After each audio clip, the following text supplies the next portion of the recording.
ये बहुत रोचक कहानी है। इसे पूरा सुने तभी समझ में आएगा। अधूरा ज्ञान खतरनाक होता है। चैनल को सब्सक्राइब करें। ऐसे हाई नॉलेजेबल वीडियो के लिए सब्सक्राइब करें। ये कहानी सुनने से पहले चैनल को सब्सक्राइब करें, लाइक करें या शेयर भी करें। डॉक्टर अंबेडकर का सपना सन 2005 में साकार हुआ जब संयुक्त हिंदू परिवार में पुत्री को भी पुत्र के समान कानूनी रूप से बराबर का भागीदार माना गया। इस बात से कोई फर्क नहीं पड़ता कि पुत्री विवाहित है या अविवाहित। हर लड़की को लड़के के ही समान सारे अधिकार प्राप्त हैं। संयुक्त परिवार की संपत्ति का विभाजन होने पर पुत्री को भी पुत्र के समान बराबर का हिस्सा मिलेगा, चाहे वो कहीं भी हो। इस तरह महिलाओं को आर्थिक रूप से आत्मनिर्भर बनाने में डॉ. आम्बेडकर ने बहुत सराहनीय काम किया। वयस्क मताधिकार भी डॉक्टर आम्बेडकर का ही विचार था, जिसके लिए उन्होंने 1928 में साइमन कमीशन से लेकर बाद तक लड़ाई लड़ी। इसका उस समय विरोध किया गया था। उस समय यूरोप में महिलाओं और अमेरिका में अश्वेतों को मताधिकार देने पर बहस चल रही थी। आम्बेडकर ने वोट डालने के अधिकार के मुद्दे को आगे बढ़ाया। उन्होंने निर्वाचन सभा के सदस्यों को चेताया था कि भारतीय राज्यों को एक जगह लाने की उत्सुकता में वह लोकतंत्र के मूल सिद्धांतों से समझौता न करें। डॉक्टर आम्बेडकर ने संरक्षण आधारित लोकतंत्र के बजाय नए भारत के लिए अधिकारों वाले लोकतंत्र को चुना। डॉक्टर आम्बेडकर महिलाओं की उन्नति के प्रबल पक्षधर थे।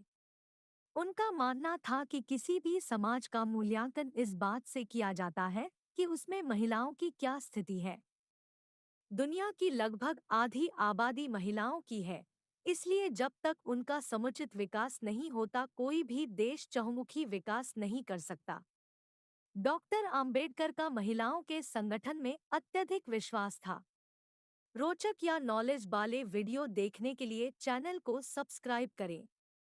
उनका कहना था कि यदि महिलाएं एकजुट हो जाएं तो समाज को सुधारने के लिए क्या नहीं कर सकती हैं। वे लोगों से कहा करते थे कि महिलाओं और अपने बच्चों को शिक्षित कीजिए, उन्हें महत्वाकांक्षी बनाइए। उनके दिमाग में यह बात डालिए कि महान बनना उनकी नियति है। महानता केवल संघर्ष और त्याग से ही प्राप्त हो सकती है। वायसराय की कार्यकारी परिषद में श्रम सदस्य रहते हुए डॉक्टर आम्बेडकर ने पहली बार महिलाओं के लिए प्रसूति अवकाश मैटरनल लीव की व्यवस्था की। ये बहुत ज्ञानवर्धक वीडियो है, ये पूरा देखे सुने।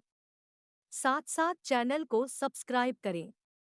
हम जब भी अपलोड करेंगे ज्ञानवर्धक कहानी आपके पास सबसे पहले मिलेगा।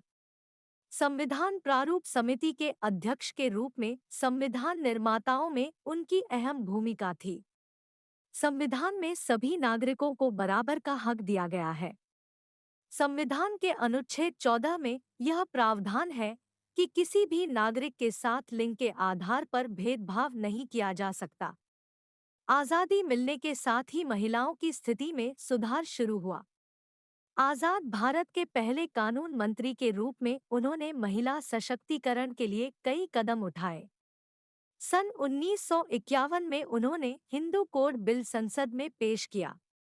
डॉक्टर आम्बेडकर का मानना था कि सही मायने में प्रजातंत्र तब आएगा जब महिलाओं को पैतृक संपत्ति में बराबरी का हिस्सा मिलेगा और उन्हें पुरुषों के समान अधिकार दिए जाएंगे। उनका दृढ़ विश्वास कि महिलाओं की उन्नति तभी संभव होगी जब उन्हें घर, परिवार और समाज में बराबरी का दर्जा मिलेगा।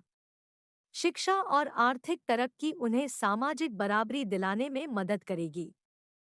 डॉक्टर आम्बेडकर प्राय कहा करते थे कि मैं हिंदू कोड बिल पास कराकर भारत की समस्त नारी जाति का कल्याण करना चाहता हूँ।